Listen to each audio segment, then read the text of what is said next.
Bine ați venit, dragilor din Zodia Balanță, oriunde v-ați afla în această lume. Sunt încântată ca de fiecare dată să fim din nou împreună la o nouă lectură pentru perioada 13 până pe 19 aprilie. Această lectură este pentru toți cei care aveți nu doar soarele, ci și luna, Venus sau poate ascendentul în Zodia Balanță. Trebuie să vă aduc aminte totuși că este o lectură general colectivă, așa că vă rog să luați doar ceea ce va rezona cu voi. Desigur, înainte de a începe, vreau să le mulțumesc din suflet tuturor celor care sunteți deja aici, care mă susțineți prin comentarii, gesturi de apreciere și gândurile bune care vin din partea voastră, așa că mii de mulțumiri tuturor. Iar cei care sunteți pentru prima oară aici pe canal, vă urez bun venit și dacă la finalul lecturii simțiți că acest canal, aceste mesaje vă aduc claritate, ghidare, vă invit cu mare drag să vă abonați și desigur să susțineți acest canal printr-un simplu like. Ambele fiind gratuite, unicul lucru necesar este decât dorința și plăcerea fiecăruia dintre voi. Haideți să vedem acum ce este important de știut pentru această săptămână 13-19 aprilie pentru voi, dragilor din Balanță. Și avem un om al legii. Ia să vedem ce alte cărți ne mai ies. Legătura cu poate vreun avocat sau în general cu o persoană care are autoritate și să știți că este o autoritate cu uniformă. Poate implica, nu știu, tot ce ține de uniformă, plecând chiar și de la medici, pompieri, polițiști, armată, o vestimentație obligatorie care să impună autoritate și respect. Încă o carte, te rog. Au ieșit mai multe, le voi lăsa pentru că s-au întors cu fața. Trebuie să vă spun că... Ia să vedem. Sunt singurii care mi-au ieșit în loc de 3 cărți, 5. Bun, dragilor, haideți să vedem. Deci, există o situație legată, poate, de lege, ori este cineva cu idei foarte active, are o experiență destul de pozitivă și putem vorbi de asemenea de procese. De asemenea, militarul în cazul de față îmi vorbește de cineva care menține normele, care este oarecum, să zicem așa, impune, cum am mai spus, un anumit respect, o anumită autoritate, poate să fie așa cum am mai spus, orice parte purta o anumită uniformă sau pur și simplu o persoană destul de severă, destul de dominantă, poate să fie, nu știu, un șef cu o mână mai de fier, o persoană din viața voastră care are un comportament așa mai militarist, să spunem. Acum, ce este foarte interesant, avem cadoul. Cadoul care îmi vorbește de un cadou în sine, dar, de asemenea, îmi vorbește de cadourile Universului, ale vieții. Un rezultat favorabil care are legătură poate cu un proces sau cu o situație care implică aceste energii pe care vi le-am comentat un pic mai înainte. Este adevărat, majoritatea energiilor sunt destul de neutre, totuși avem atât o energie pozitivă cât și una un pic mai negativă. De ce? E posibil să se simtă absența unui personaj brunet, cu tenul mai închis la culoare sau cu părul mai închis la culoare. Putem vorbi de cineva în care voi ați avut încredere sau care a prezentat încredere, cum de asemenea putem vorbi de un soi de iritabilitate, de inflexibilitate. Cineva destul de capricios, să spunem, ceva care, sau chiar o prietenie, aș spune, un pic periculoasă, un pic nu tocmai ce trebuie. Cineva care nu e acolo atunci când voi aveți nevoie. De asemenea, mare atenție un pic la sănătate, pentru că pot apărea posibile mici probleme de sănătate, adevărat de scurtă durată, dar la care voi să nu fiți atenți și care se pot croniciza. Deci, atenție la semnalele care vi le dă propriul organism. Această absență o putem vedea și ca o gândire destul de dureroasă, ca un sentiment de singurătate atunci când cineva nu e alături de voi, atunci când voi aveți cu adevărat nevoie. Sau de asemenea poate să ne vorbească despre voi, cei care poate în această săptămână posibil să primiți o decizie de divorț, o decizie de separare, ceva oficial sau ceva ce s-a pierdut. O îndepărtare, aș spune, vis-a-vis de o altă persoană care pe voi să vă facă să fiți un pic mai absenți, un pic mai singuratici și chiar un pic mai, să zicem așa, un pic mai triști. Cam asta este ce este important pentru această săptămână. Haideți să vedem acum ce ne spune și tarotul. Ce vine pentru dragii mei din Balanță în săptămâna 13-19 aprilie. Probabil că erau necesare aceste două cărți în plus.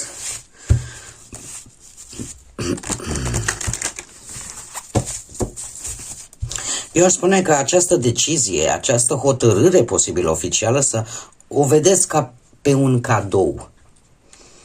Chiar dacă, pe de altă parte, nu vă pică, să zicem așa, în totalitate, ceva acolo rămâne în sufletul vostru. Haideți să vedem. Și se vede acest lucru foarte interesant. Aici avem surpriza. Avem împărăteasa, 9 de spade și un 10 de bâte.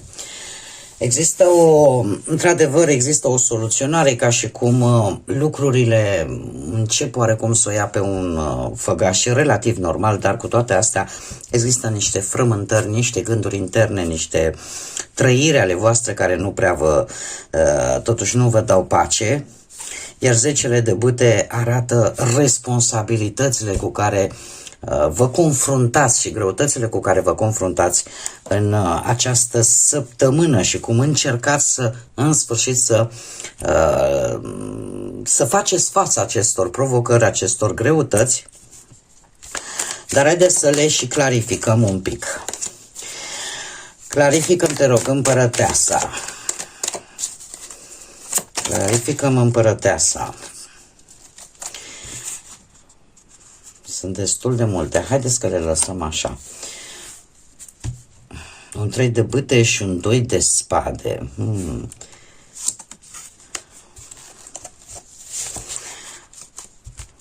Foarte interesant. Avem un 9 de spade și un 9 de bâte. Asta spune multe, să știți. Haideți să mergem mai departe. Clarificăm 10 de bâte. Să știți că lectura voastră este una destul de complexă în comparație cu cele pe care le-am făcut până acum. Un 7 de bâte aici, foarte multă acțiune, să știți. Dorință multă, hotărâre multă și foarte multă acțiune. Clarificăm surpriza, te rog. Sunt multe, clarificăm surpriza.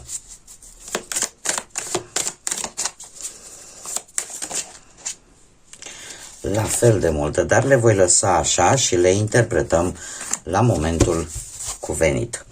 Bun, haideți să luăm cu începutul. Dragii mei, avem împărăteasa, un 2 de spade și un 3 de bâte. Împărăteasa reprezintă zodia de pământ Taur, poate are sau nu legătură. Cert este că sunteți, cum să spun, vă faceți griji, vreți stabilitate, vreți să fiți protejați, vreți să faceți acele lucruri care cu adevărat vă aduc o anumită valoare, care vă ajută atât pe voi cât poate și pe cei dragi vouă. Sunteți înclinați în această perioadă, poate mai mult, nu știu, să vă relaxați un pic prin intermediul grădinăritului, nu știu, sau grija florilor, sau prin artă, de ce nu?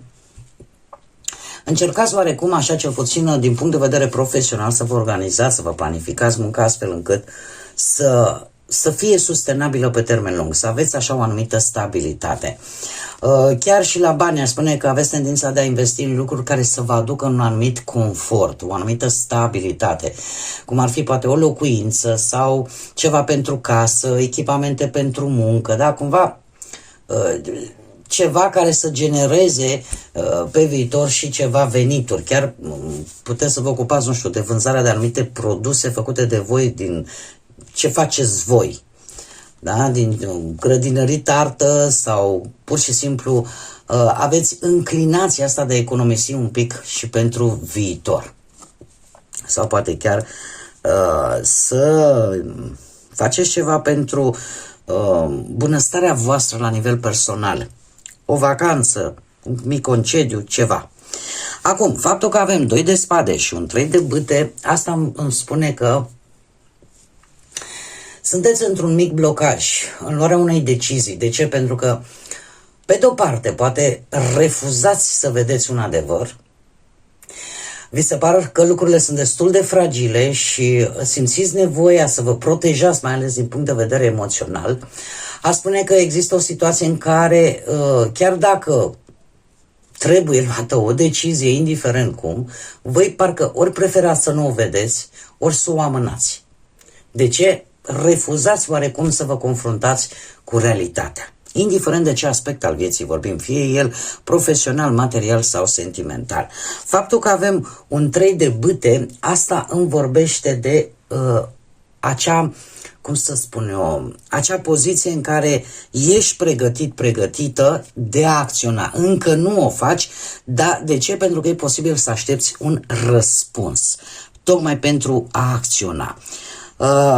De asemenea, indiferent de ce aspect al vieții vorbim. Și pentru toată lumea, că e vorba de relații, că e vorba de cei singuri. Ce este foarte interesant aici, faptul că se repetă de 2 ori cifra 9, care vorbește foarte mult de acel arhetip al celui care închide. Este guvernat de către Marte, este o energie masculină yang și îmi vorbește de finalizare. De finalizarea a ceva. O energie a celui care vrea să închidă, să finalizeze ceva în viața sa.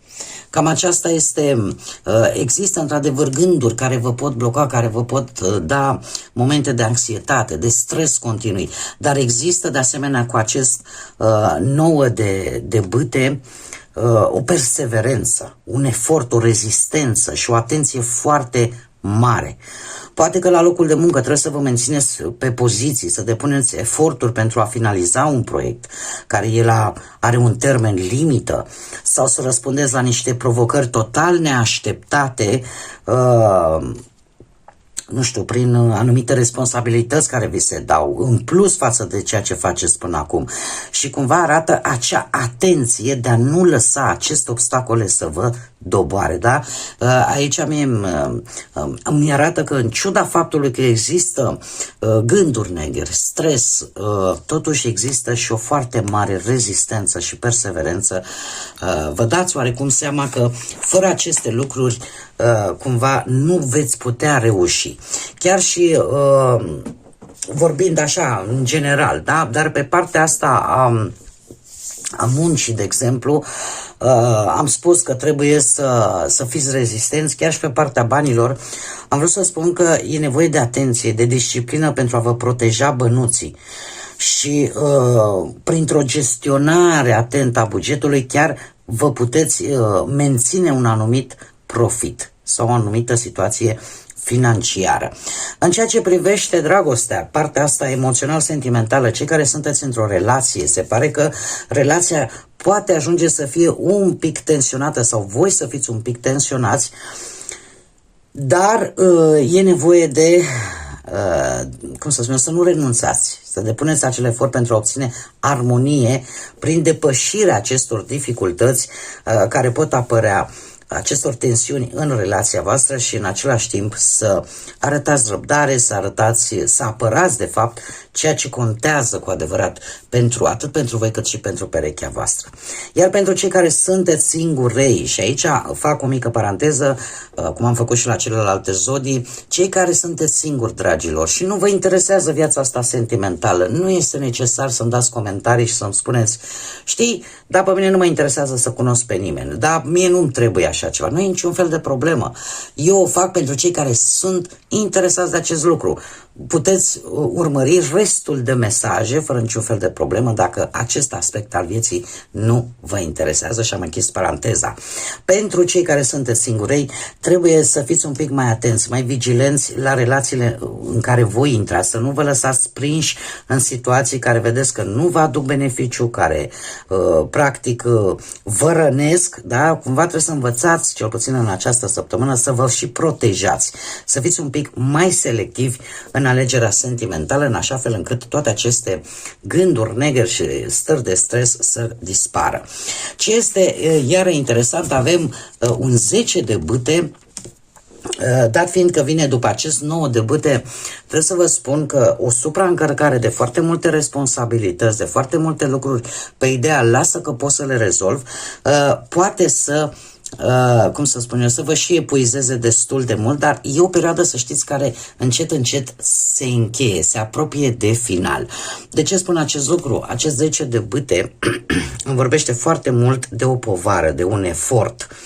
Dar e un efort final, e pe ultimii 50 de metri, de anumite limitări la care voi poate v-ați impus aceste limite, da?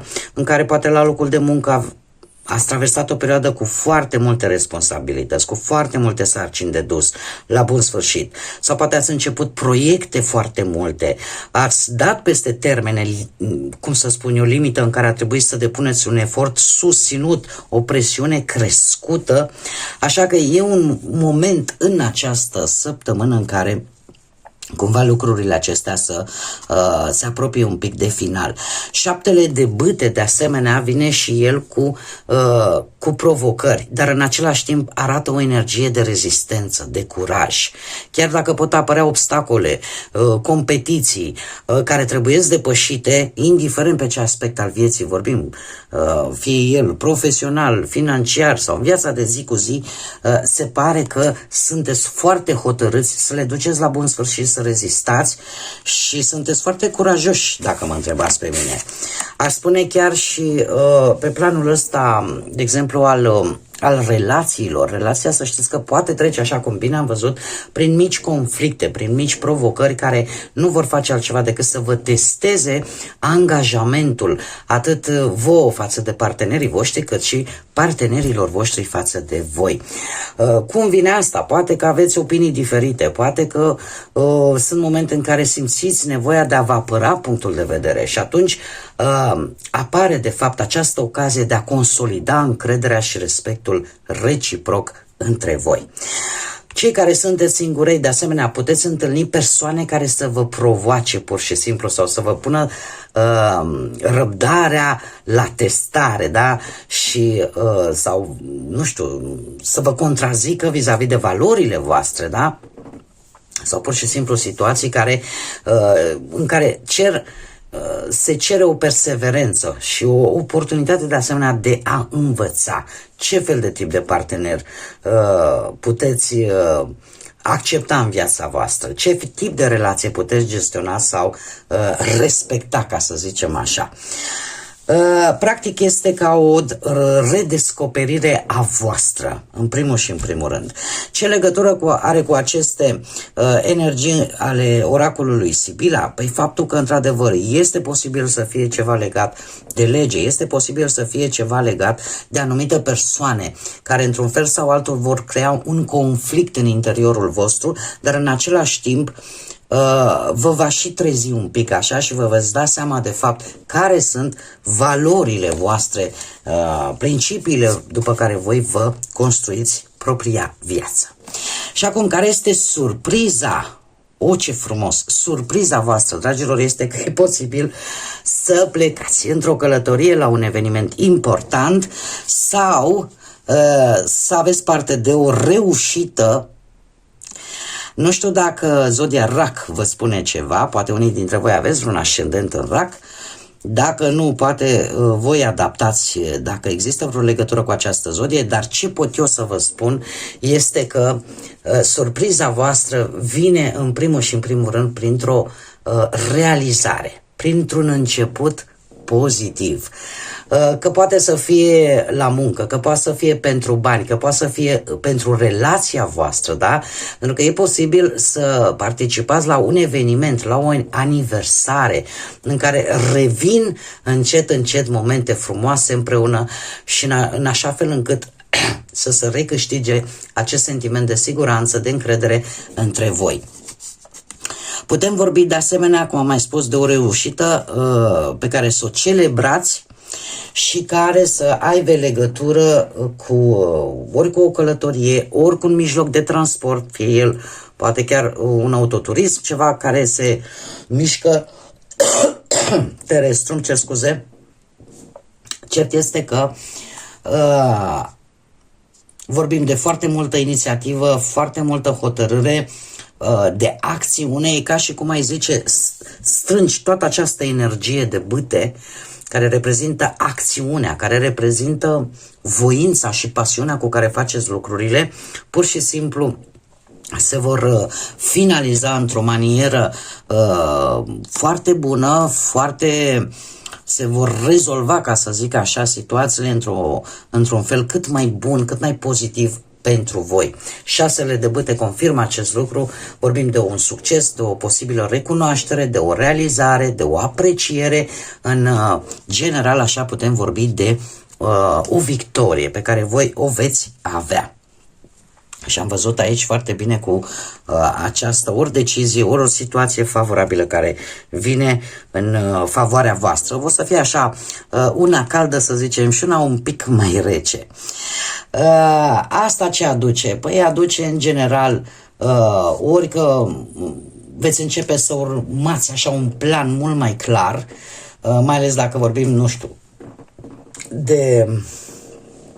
de partea profesională, de partea bănească, da? Faceți niște investiții bine planificate, profitați de o șansă printr-un mod cât mai practic și cât mai hotărât, în așa fel încât să vă atingeți stabilitatea atât profesională cât și financiară și în felul ăsta să evitați tot felul de riscuri inutile. Dacă vorbim de partea asta amoroasă, poate pe unii dintre voi interesează, cei care sunteți într-un cuplu, se pare că veți prelua inițiativa pentru a rezolva problemele din relația voastră, vă veți planifica timpul împreună, veți face activități în comun sau pur și simplu veți găsi acele soluții la respectivele tensiuni pe care le-am văzut în această lectură. În felul acesta, toată această hotărâre, toată această implicare menține relația într-o energie mai armonioasă. Dacă vorbim de cei singuri, voi veți încerca ori într-o călătorie, într-un drum, să căutați relații cu persoane care să vă împărtășească ambiția pe care voi o aveți, determinarea voastră. E posibil chiar să întâlniți la un eveniment oameni hotărâți, oameni responsabili și să acționați activ, adică să vă duceți, să discutați, să comunicați pentru a-i cunoaște mai bine, pentru a construi legături mai reale, da? Trebuie să vă spun că acest eveniment poate să aibă legătură cu nu știu, tot felul de activități sociale în care sunt implicate mai multe persoane. Haideți să vedem acum și ce mesaj au îngerii pentru voi. 3 mesaje. Haideți să vedem. Îl avem pe Haziel, care spune așa: ce ai promis și nu te-ai ținut de cuvânt? Cuvântul nostru este legătura noastră, așa că ține-te de cuvânt sau ține-te de promisiune în această săptămână. Aici fiecare adaptează, da? Îl avem de asemenea pe Lecabel, care spune: ai vrea să faci o schimbare? Fă ceea ce sufletul caută să vadă și asta îți va arăta dacă ești pe cărarea cea dreaptă sau pe drumul cel bun, să faci ceva pornit din suflet, ceva ce tu îți dorești cu adevărat, să încerci cel puțin, pentru că asta îți va aduce cu adevărat schimbarea. Și îl mai avem pe Habuhiah, care ne vorbește de fertilitate, creștere. Este momentul, cum să spun eu, asta înseamnă că este timpul tău să crești și să spui întrebarea: cum aș putea să folosesc ziua de astăzi, sau cum ai putea să folosești săptămâna în sine, da, în general. Să știți că săptămâna aceasta e o săptămână în care aveți șansa, aveți ocazia chiar să creșteți, să vă dezvoltați, să realizați ceva cu viața voastră. Și am văzut cu acest 6 de bâte. Doar că trebuie să, cum să spun eu, să știți exact ce doriți voi, sufletește vorbind, sau un lucru pe care voi simțiți că dacă îl veți obține, cumva vă liniștiți, vine o liniște interioară, în așa fel încât să vedeți lucrurile cu totul și cu totul diferit, pentru că de aici vine schimbarea până la urmă, renunțarea la ceva ce poate v-a apăsat până în acest moment. Și să vă puneți întrebarea: cum pot face ca aceste lucruri să te ajute să crești, să spui această întrebare, pentru că cu siguranță vei găsi și răspunsul. De multe ori răspunsul stă chiar în interiorul nostru. Bun, dragilor, cam acestea au fost mesajele pentru voi. Eu sper că v-a adus un pic de ghidare, un pic de claritate. Eu vă mulțumesc tare mult că ați fost alături de mine și până la o nouă lectură, când cu siguranță ne vom reîntâlni, nu uitați, suflete curate, și să zburați înalt și să lăsați iubirea, credința, pacea și lumina să vă lumineze fiecare pas.